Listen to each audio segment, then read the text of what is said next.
All right, amp terms. Terms typically associated with amplifiers.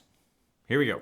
An amplifier typically has two parts. It has the amplifier itself, which is the circuitry and everything that makes it work, and it has a speaker. It has something that can help it to make noise. A combo or a combo amp is when both of those things are in one package. So here's an example of a combo amp. It's not a good one, but it's a combo amp nonetheless. This has the amplifier parts in it with all its controls, and it has a speaker in it, which you can sort of see in there. And this one's really small, but they come in one box. So you can grab and go is another term. You can just grab it and you can go to your gig or whatever. That's called a combo. On the other side, there's what they call a head and cab configuration. That's when they break apart the two pieces. So you have the speaker in a cab or a cabinet, a big cabinet that looks kind of like that, but it just has a speaker in it and nothing else. And then they put the actual amplifier part into what's called a head. Looks like this. That's a head. It's just the amplifier. There's no speaker in here. And so you can plug it into any speaker. And sometimes it's nice for like weight, because then you can kind of put one thing in each hand instead of carrying something really big and heavy in one hand. It's nice for having your speaker somewhere else and your controls close to you, studios, that kind of thing.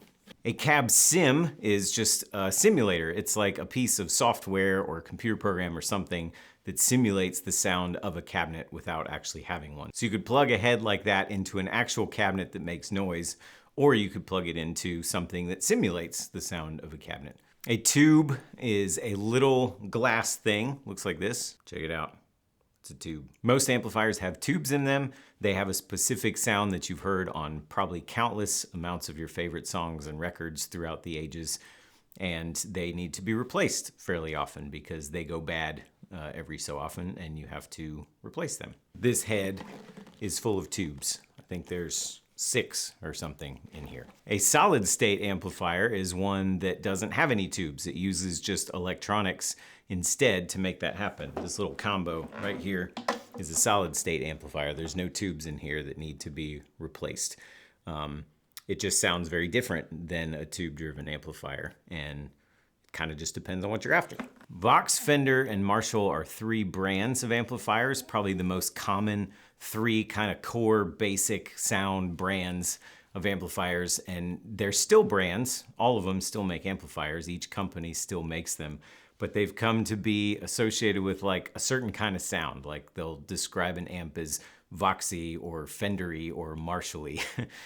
And so kind of what they mean, this is way oversimplified, but here you go anyway. A Voxy amp has a really, you'll hear the word chimey a lot. It means like the high end sounds like really chimey and bright and clear. And that's what a lot of people like about those amps. Fender amp is kind of like round sounding and like smooth sounding and very clean sounding usually. I mean, there's exceptions, but that's, like I said, oversimplified. And a Marshall is a very flat response. Like it has like an even bass and middle and high end response across everything, which some people like. There's a ton of like classic sounds that come from that. Also, the term plexi comes from that.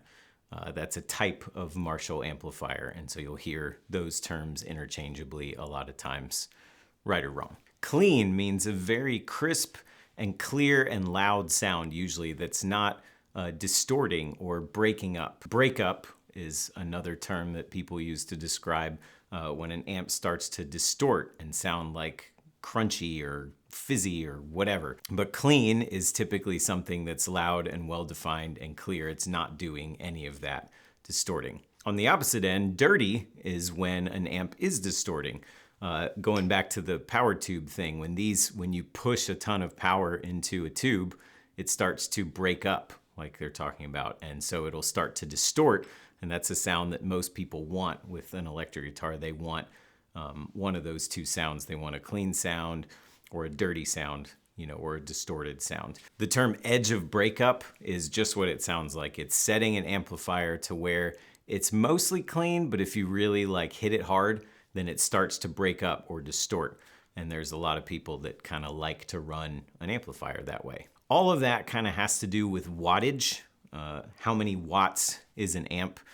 You can have anywhere from a 100-watt amp all the way down to like a 1-watt amp.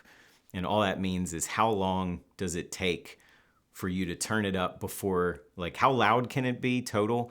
And then how long can you turn the amp up before the sound starts to break up and distort? A higher headroom amp can get a lot louder and stay cleaner longer before it starts to get dirty and break up. And a lower wattage amp doesn't make as much noise and it breaks up faster, which can be good for like playing in your bedroom or something, whereas a high wattage amp, you know, would be better for playing on a stage. The term to describe that is called headroom. It's how long it takes an amp to start to break up and distort. And so if you want an amp with if you say a high headroom amp, it's an amp that stays clean a long time, can be super loud and clean before it starts to distort. You've heard 112, 212, 110, 210, 410. Those are describing configurations of speakers. So in a cabinet, a speaker cabinet or a combo amp, there's some number of speakers. There's 1 or 2 or 4, usually one of those. And so that's the first number in the equation there. Like a 112 or a 1x12 means there's one 12-inch around speaker. A 212 means there's two 12-inch around speakers. A 110 is one smaller 10-inch speaker. A 412 is like a huge thing with like 4 huge 12-inch speakers in it. A single channel amplifier just has kind of one, channel. This amp has one channel. It only has one place right over here. I'm doing this backwards. I can't really tell what's going on. One place where you plug in your guitar and everything affects it. Other amps have 2 places where you can plug in your guitar and you can kind of choose which one you want. They may have a clean channel and a dirty channel. Or some amps have 3 channels, maybe even 4. I've never seen an amp with 4, but it doesn't mean it doesn't exist. So that's a few guitar amp terms. Again, if that's helpful, awesome. If you want to hear what some other ones are and you don't want to Google it and you want me to explain it for some reason, then list it in the comments and I will make another video attempting to explain those terms as well. See you later.